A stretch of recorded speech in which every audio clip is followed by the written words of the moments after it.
Hi, I'm Katie Kramer, President and CEO of the Boettcher Foundation. Welcome to Colorado Leadership Stories, where we talk to everyday, courageous leaders who have made transformational impacts in their communities and are building a better state for everyone. You'll hear from leaders and organizations and communities throughout the state as we explore the idea that leadership is an activity that anyone can do.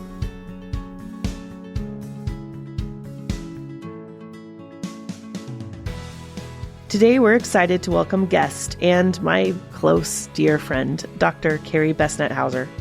Dr. Hauser serves as the president and CEO of Colorado Mountain College, overseeing 11 campuses in the Central Rocky Mountains with over 15,000 students annually. With a background spanning leadership roles in education and extensive board service, Dr. Hauser brings a wealth of experience to the conversation, and we're delighted to have her here to share her insights with us. She's also a rafting buddy of mine. We've been down the Grand Canyon a couple times together, among other things. So as one of my dearest friends for many, many years, it's so fun sitting here with you in the studio. Welcome, Carrie. Well, I know that you have called your position as president of Colorado Mountain College your dream job, and you are the 9th and longest serving president. Tell us about your journey and how you got there. Well, Katie, thanks for having me today. It is a treat to be here. I was just asked this question recently, and I use a lot, as you mentioned, our time in the Grand Canyon together and having worked down there for a number of years. I use a lot of river analogies. So my career is not linear. It's more like a bunch of tributaries, flowing into some confluence of a river. So, I grew up in northern Arizona near the Grand Canyon, which is why I have a connection to that incredible place. Went to college in Tucson, made my way to California for graduate school. And then my first sort of stint in Colorado was at the Western Interstate Commission for Higher Education. And it really was a policy-related job. And at the time, I really wanted to just sort of change higher education for the better. I've always had an interest and a passion for equity related issues. As an athlete, originally that was really around Title IX and sort of sports, but that sort of transferred into other sort of aspects of equity work, particularly around higher education. So spent a couple of years in Boulder. And then, as you will recall, a man named Bill Daniels died. And literally overnight, the largest foundation in the Rocky Mountain region at the time was created by virtue of his death. And the largest single component of that foundation was a major scholarship program to send kids who Bill described sort of diamonds in the rough, kids who otherwise would never go to college. That's what he wanted to do. That's what he wanted to fund. So that was 30% of the sort of corpus or the proceeds of the foundation's investments would go to that. And that's how you and I got to know each other. That's right. So we were sort of creating these scholarship programs together and developing them and being involved with other scholarship programs around the country and really sort of pioneering some of the ways that you serve kids that, I used to tell our board members, you might as well be, telling you or me that we're going to the moon tomorrow. I mean, that's how distant that sort of notion was. Spent 7 years at the Daniels Fund, sort of building that up from scratch, learning, tons and still really credit that as a incredible professional opportunity. Spent a number of years at Metro State working for the very great Steve Jordan, who was president at the time. Spent a couple years in Kansas City at the Kauffman Foundation and then found my way back to Colorado to this current role. And I like to say that it's Colorado, it's mountains, and it's college. So that's really why it's sort of the dream job. Those three components together and this institution that serves a remarkable part of our state and welcomes everyone with 11 campuses, and we serve students who are high school kids all the way to retirees and everything in between. Right. And our job is really specific, and that is to make sure that those region and those mountain communities are healthy, their economies are strong. So those are the programs that we offer. And it's just wonderful to just watch, the investment that our communities make in us because we're funded locally, which is sort of a unique higher education financing model. But we're funded locally. And so it's just wonderful every single day to know that sort of that return on investment sort of model really happens every single day through our students, through our employees, through our faculty and staff.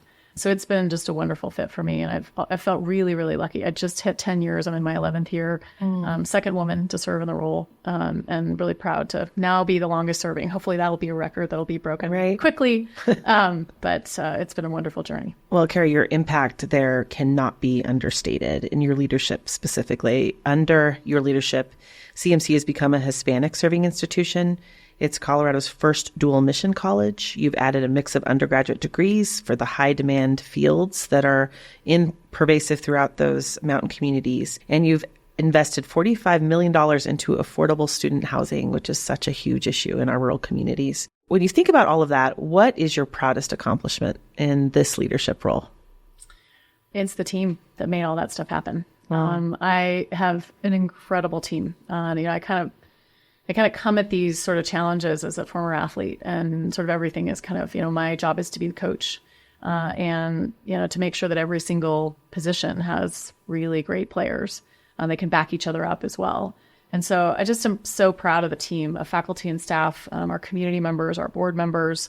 It's taken, really a village to lean into a global pandemic, a housing crisis like none we've ever seen, natural disasters in our mountain communities that have literally, devastated parts of our economy, closed Interstate 70 through Glenwood Canyon numerous times. And so to sort of be in the middle of that and realize, how important the college is, not just as a place for education and training, but it's one of the largest employers in the sort of region. So all those employees, staff, faculty, and students that are really contributing to the local coffee shops, or they may be a graduate and they've started the local coffee shop, all those things are just part of the vibrancy of that entire region. So we've done a lot of things in the last decade, and it is absolutely a tribute to a really, really talented and committed team. Well, you're a good coach and leader, and you are the brand. I mean, I just love it, an avid mountaineer that you are. I know you've summited all 58 of Colorado's 14ers, and I remember back when you were getting ready to summit Mount Kilimanjaro in Africa, you were raising money for National Scholarship Providers Association at the time. Thank you again for that. Good memory. I know that you also trekked to Mount Everest Base Camp. And so just with that mountaineering, that hiking, that climbing piece of that still part of the way that you're an athlete in the world today, what have you applied from that into your day-to-day leadership? There's so many analogies, both for sort of river rafting and mountain climbing and sort of all these outdoor adventures. And, mountain climbing in particular, there's a summit there. And a lot of times you can't see it. And it's a lot of work. A lot of times it's a grunt, and it's your suffering, to actually get to the top. Sometimes you have to turn around. Sometimes you have to regroup. The weather comes in, or you're not feeling well, or altitude or whatever. And so I think there's just a lot of leadership analogies to, any kind of adventure, or sort of, picking a goal and going for it. And so it's, I continue to sort of pick a goal every year, whether it's, finishing the 14ers or, rafting new rivers or visiting new countries or whatever the case may be. And I think we all can sort of put our sights out there. And in our case, we can also really encourage our students to put their sights out there. So there's, lots and lots of analogies. I've been lost out in the wilderness, and you have to sort of figure out how to find your way back. That's a scary feeling, but it applies to a lot of things in our world right now, particularly for first generation college students who are sort of taking this journey that has never been taken in their families before. So it's taking that first step. It's conditioning in a way so that you're ready for the journey, and to know maybe sometimes when you're not quite ready, and you step back a little bit and say, hey, I'm going to wait and I'm going to climb that peak later. I'm going to venture into that, whatever that goal or that, expedition might be. So it's, I use it all the time, and I still hike a lot. And even though I've sort of finished the peaks in Colorado, I'm now starting to chip away at some of the high points around the rest of the country. Finished Mount Rainier a couple of years ago. I had to go back. That was a really good example, because the first time I tried, we didn't get to the top. It was not a good experience. It was one of the very first times I said, I'm never doing that again. And it took me almost a year to sort of kind of get myself back up to try again. And for a whole host of reasons, tried again. We lost, a member of the CMC community that year that was really special. And so to try to kind of rechannel your thinking, and I think this is another sort of lesson from the mountains, is that if you can actually put a different purpose to climbing a peak than just touching the top, and really experiencing the whole journey. Right. It's beautiful. I sometimes, because I'm out there to condition, I'm just power hiking, and, I usually have goals of how many vertical feet I want to do every year and all that stuff. And every once in a while I have to go, oh my God, I'm in the most beautiful place that you can possibly imagine, and actually just stop every once in a while and look around. Right. And those reminders, I think, are also really important. Oh, thank you for talking about that. It's just a huge part, I know, of how you show up in the world, and I'm grateful for that. And speaking of, you not only bless CMC with your awesomeness, but you have been involved in so many things in our community. And the one I wanted to talk about, being the big outdoors woman that I am, is I know you're the immediate past chair of the Colorado Parks and Wildlife Commission, and having served during this crazy time during the wolf reintroduction. And so can you talk about one of maybe the greatest lessons you learned during that historic undertaking? And thank you for your courage in jumping into that leadership opportunity. I'm doing air quotes for those audience members. Opportunity. Yeah. Yeah, I was appointed first by Governor Hickenlooper in 2017. Right. And then I was reappointed by Governor Polis. And, right after being reappointed, a ballot measure, passed very narrowly in our state. And I think, so one of the lessons that we look back on, or I certainly look back on, is, a statewide ballot measure that, passes very narrowly. And in this case, it had very strong front range support. And it did not have support from those from rural communities. Yet those were the communities that sort of had to live with the decision, whatever that was. And I was often asked when I was, chair, I chaired for 2 years, and I chaired the commission during this process. And I held a park seat. Colorado Parks and Wildlife Commission is comprised of people that sort of represent both state parks and sort of the wildlife side. So hunters and anglers, outfitters, sort of a couple of at-large seats, and then a couple of people that represent state parks. And sort of outdoor recreationalists. And so that, based on some of the conversation we had earlier, and I was a fairly decent fit for that. I didn't know the wildlife side very well. I'm not like you. I'm not a hunter.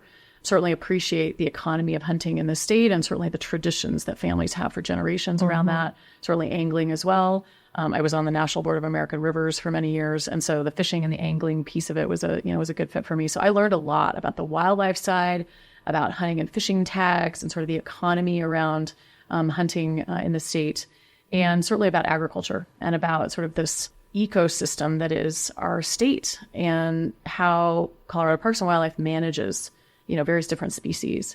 Whatever the species is that is reintroduced, it adds an element, obviously, to the sort of chemistry of that entire organic system.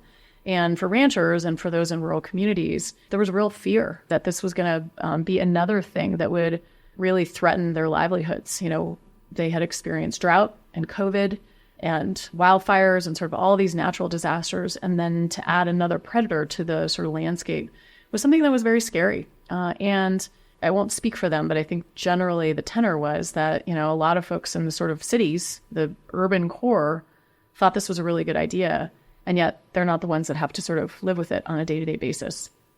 So this we kind of inherited. The ballot measure required that the Colorado Parks and Wildlife Commission take the responsibility to develop a wolf restoration and management plan.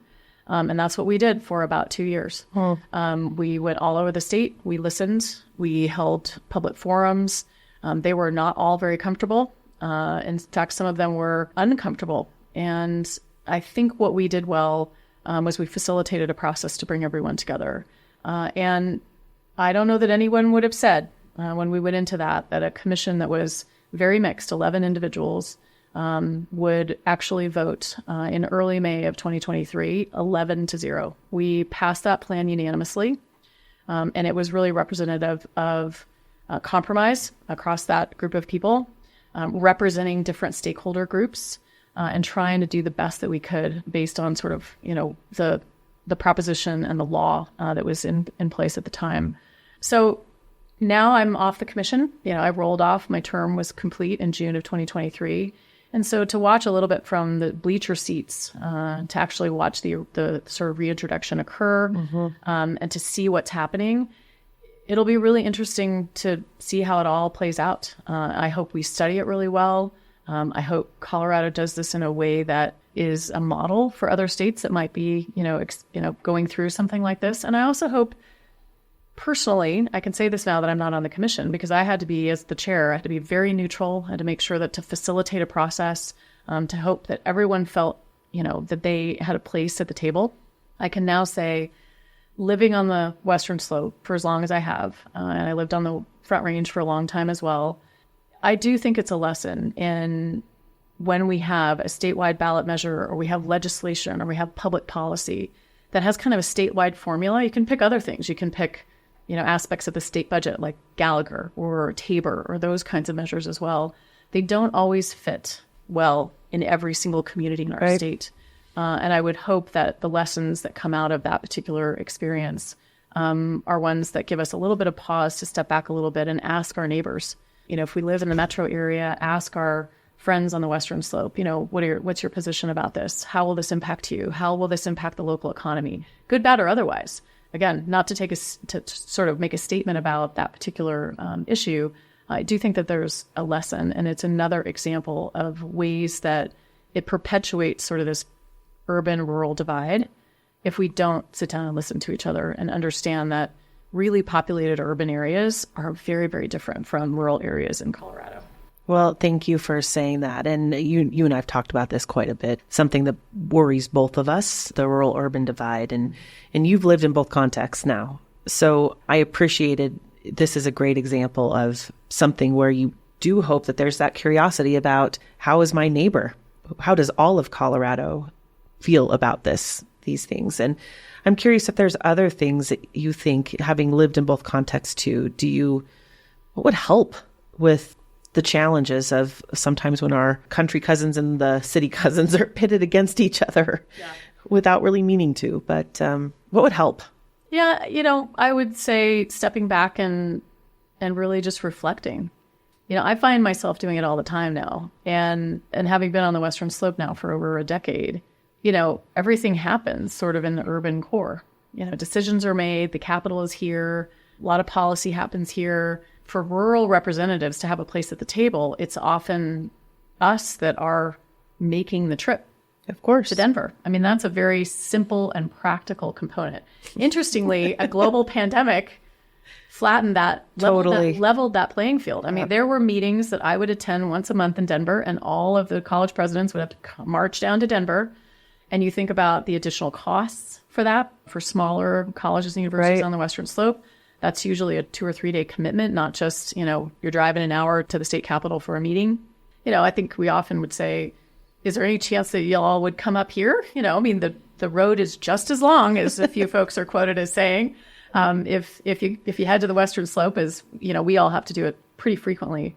Here we have a global pandemic, and it just was a remarkable thing because we would all find ourselves across from a Zoom screen. Right. And I'm not suggesting that that's a better way to dialogue and to have engagement. And I think it did sort of illustrate how much more challenging it is to have really an inclusive conversation when people from other parts of the state that are sort of not within, call it a 30-minute hour drive of the Denver area, those voices are probably missing. And so to constantly sort of step back and say, who's not at the table? And how do we make it accessible and easy for voices from all over the state to contribute to these conversations? And maybe if there's a ballot measure some other time down the road, it will actually be more representative and it'll be more reflective of an entire state and a set of conversations that might have happened prior to that ballot measure landing on a ballot. Well, we can hope so. And I will say too, the pandemic difficult for so many reasons, and also an incredible gift for some of those reasons. I know that even our work at the Boettcher Foundation has changed and allows us to do more outreach and be more inclusive in that work. And with the tiny staff, you just can't get everywhere. And so I hear that. I worry about that over the years, that expectation, thou must come to Denver. And because it doesn't have to be that way. No, it doesn't. Anyway, and I do appreciate some country music and windshield time as pretty beautiful part of the state to visit. That's right. And you don't have to just come out to ski, come out and actually be part of these communities. It's totally different. I used to think that I really knew Colorado. I mean, as a mountain climber, I felt like I visited all parts of the state. When I lived in Denver, I was on a number of statewide commissions, and I thought I was a pretty good Coloradan across the board. And I was probably just as guilty, when I actually put my head on a pillow in a Denver Front Range zip code of sort of out of sight, out of mind. And that's not just probably somebody in an urban region, right? If you're somebody that puts your head on a pillow every day in Lamar, Colorado, that's your point of reference. And I think the beauty of Colorado is that we have both. That is the beauty of Colorado. Well, that tees us up perfectly for something else I really was excited to talk to you about. I am just so excited about this new project that you're doing at CMC called Rediscovering Common Ground. And it's a nonpartisan seminar series of community conversations about civic engagement and civil discourse. And I wanted you to talk about how this came to be. I know it just launched, like over 1,000 participants in it. I've talked to friends already around Colorado that participated, and I've had the chance to listen to the recording and encourage our listeners to hear that opening. It is awesome. So talk about why. How did that come together, and what are you hoping to accomplish with it? So we, like other organizations and communities, pick a book every year. Colorado Mountain College, we pick a book. We have a committee, our Common Reader Committee, and it picks a book every year for us all to read in our communities. The college makes it available to anybody. You can pick one up at our front desks of any of one of our 11 campuses. And we dialogue and we have these incredible conversations. And the author then comes and does author talks at many of our campuses, or most of our campuses, sort of depending on the situation. And so I challenged the committee this year. We'd had a couple, what I would describe, given our prior topic. I think a couple of our prior books had been a little bit more progressive and liberal leaning. And I said to the group, could you pick something that might be a little bit more centrist, maybe a little bit more balanced? And one of them came back and said, hey, what about Bill of Obligations? It's a New York Times bestseller by Dr. Richard Haass, who recently stepped down as now chair emeritus of the Council on Foreign Relations. And it's essentially a book that, and I'm jumping ahead a little bit, but, he essentially took the Bill of Rights and he paralleled a list of responsibilities and obligations that come with those rights. And, as we lead into another presidential election, which is poised to be a doozy, he really felt like it was the time to write a book about, our discourse and how we engage with each other, and try to sort of put us all in a position, as we were discussing earlier, of our own responsibility to make sure that all voices are heard, even if we don't agree with them. So the team came to me and said, we'd love to have the Bill of Obligations, but how do we get it? He's kind of a big honcho.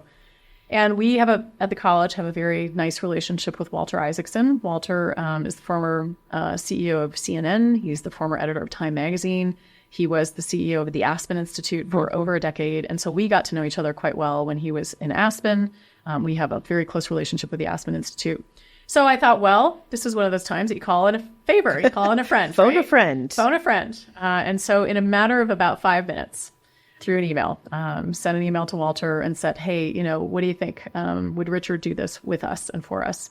Walter made it happen in about 5 minutes. And Richard agreed to be part of this conversation. He got to know CMC a little bit. He understands that we have campuses in Congressional District 3, which is represented by Lauren Boebert. And we have campuses in Congressional District 2, represented by Joe Neguse. And everything in between. 11 campuses sprinkled across a lot of communities that are red, blue, purple, and everything in between. And so I think he got fairly interested in what an interesting microcosm it could be to be our Common Reader author and to have the book sort of be a platform for Western Colorado to really stand up an opportunity for dialogue and sort of civic engagement and reminding ourselves just how to be with each other and what a precious right it is to be able to vote and why it's important to do our homework, to make sure in this age of social media that we check where our information is coming from, sort of all those tools and tricks. So Richard agreed to be our Common Reader author. We did a kickoff a couple of weeks ago, which is on our website, which anybody out there is welcome to listen to. We had 1,000 people interested in sort of this virtual hybrid. We had watch parties on our campuses, but it was essentially a virtual conversation between Walter Isaacson, who's many of you would know is, the author of books about Steve Jobs and Leonardo da Vinci, and most recently Elon Musk. And he himself is an incredible historian. And certainly Richard, given his background as a diplomat, he served in Bush 1 presidential cabinet and has been all over the world. And he's negotiated some really tricky world policy in Ireland and other places. And then we called in another friend, and that was Mary Louise Kelly. And so we just had this incredible kickoff conversation between the three of them. And we will host a whole series. It's completely free, no cost. Anybody that stops by one of our campuses can pick up a book. We'll add additional seminars across our region involving local civic leaders like some know out there, like Russ George and Julie McCluskey and other people that call, our Western Slope communities home. And over the course of the next, call it 9 months or so leading up to the election, we'll have a whole series of conversations. And then he will make his rounds at all of our campuses the week of October 7th. Oh, so and we're really cool. excited. So this is not something that you have to be in one of our communities. If you happen to be out, if you happen to be, stop by, we'd love to have you. All the information will be on our website, so you can check out those dates and all the details. That's so great. Well, thank you for doing that. I'm excited to continue to watch that with great interest. Yeah, it'll be fun. Carrie, you do all these things in your day job, and you've been such an incredible leader in your whole career.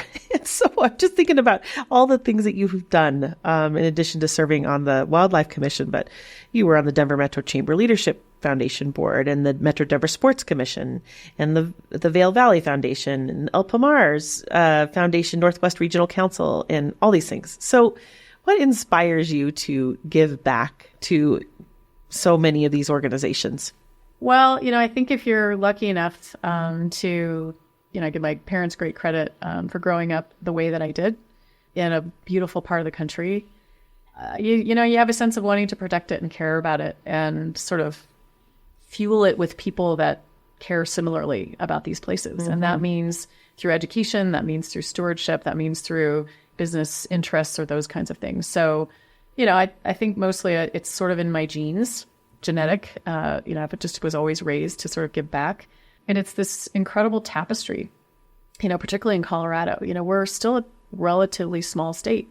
So you can raise your hand, right? You can say, I'd like to be part of something, or I'd like to learn from other people. And so much of what you learn by serving on a board or serving for serving another nonprofit is you learn from each other. And that's part of giving you sort of this better perspective of, how other people live in the state or what their needs are or right. how a particular policy measure or something impacts them if you're actually at the table. And so it's been wonderful to sort of serve on kind of a different sort of a whole collection of boards, all very different topics. And it looks like I can't focus very well, but it's been really fun to be part of that and to give back. And it's just enriched my life in incredible ways.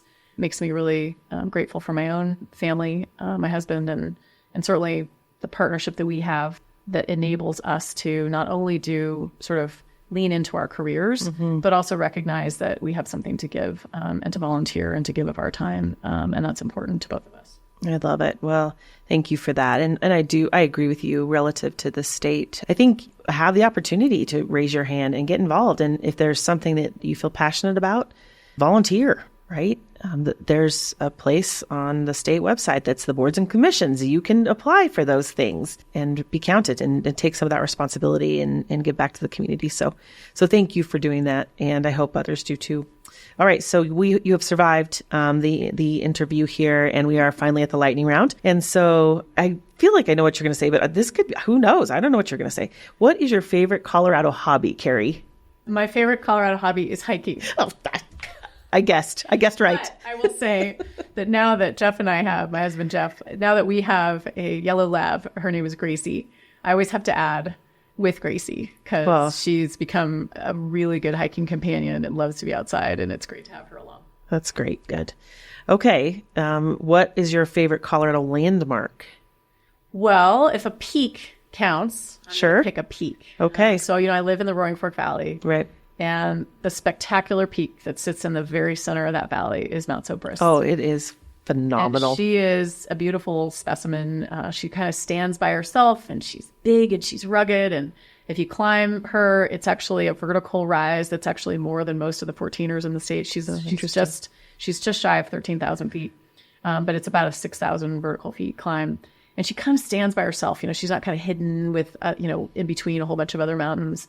And she's moody and she's beautiful and she's sort of always there, And even when she's covered in the clouds, that there's huge rock, sitting right there. So anywhere you are in the Roaring Fork Valley, up valley, down valley, kind of anywhere, she's your point of reference. And it's kind of this I don't know, comfortable compass point that you always know that she's there. So I think she's pretty fabulous. I love that. And I do have to say, one of the most beautiful vistas in the state is on the Spring Valley campus of Colorado Mountain College, looking at Mount Soberus. It is gorgeous. That's exactly right. It is gorgeous. Yep. Okay. With what action hero do you most identify with? Well, I was thinking about this a little bit. I don't know if it's action hero as much as it's maybe action figures. Okay, right? fair. Okay. Yep. So I'm going to pick C-3PO and R2-D2. Okay. So it's a combination. And part of the reason that I love those two is that they're so different, right? One's tall and lanky and kind of awkward and sort of, kind of bumps around a little bit, although the mind's all there, right? Uh-huh. And then you got sort of short, squatty R2-D2 that's kind of beeping every once in a while and sort of reminding everybody that, hey, I'm down here. Don't forget me. Uh-huh. And together, they're a pretty remarkable pair. And I think it's just a reminder that, we don't all look the same. We don't all come from the same backgrounds. And gosh, if we team up with the right person or people, we could do pretty remarkable things. Oh, that's a great answer. I think you picked that for me because I love Star Wars so much. But all right, final question. What are you currently binging? What's your favorite show or book or podcast that you are really just enjoying right now? Well, I just finished it like in the last couple of days. So I'll pick this one. But I just finished Lawman Bass Reeves. Huh. And it's another Taylor Sheridan. Taylor Sheridan is the sort of mind behind Yellowstone and a lot of the great series that are out right now. And my husband and I visited the brand new, I think it's only been open 6 months, museum in Fort Scott, Arkansas, that is dedicated to the U.S. Marshal Service. Oh, wow. And Bass Reeves was the first African-American U.S. Marshal, and quite famous, and he's getting kind of a lot of, play right now. And I'll hope I can say this, Daniel Oyelowo, who was just an incredible actor, played Martin Luther King in the movie Selma. He's the lead actor and is so exceptional. And so there's only been one season, and this one has featured this particular actor playing Bass Reeves. I looked it up to see if there's going to be another season, and what's out there right now is that they will feature sort of a different set of these U.S. Marshals from U.S. history over time. Wow. So it's really, really well done. And if you want to visit a really cool, brand new museum donated on sort of this prairie land right along the Arkansas River, starts in Colorado. And by the time you get to Arkansas, it is this huge, wide, gaping river that's sort of flowing along. But this new museum to the U.S. Marshal Service is right on the banks, donated by ranching family. Wow. It is worth a stop. And it's kind of right on sort of I-40 as you're going east or west. And so it's pretty easy to get to. So put it on your list. Wow, that's great. It. Learned something there too. There you go. Got something to read, something to watch, and somewhere to visit. So thank you. There you go. All right, my friend. Well, thank you so much for the time. It was so much fun to visit with you. Thank you for joining Colorado Leadership Stories, where we hope to inspire the next generation of Colorado community builders, doers, and difference makers. Colorado Leadership Stories is presented by the Boettcher Foundation. The Boettcher Foundation supports Colorado by empowering leaders and communities with tools to tackle challenges and pursue opportunities, building a better state for everyone. With an 85-plus year legacy of giving back, we're committed to amplifying our impact for future generations. That's the spirit of Boettcher.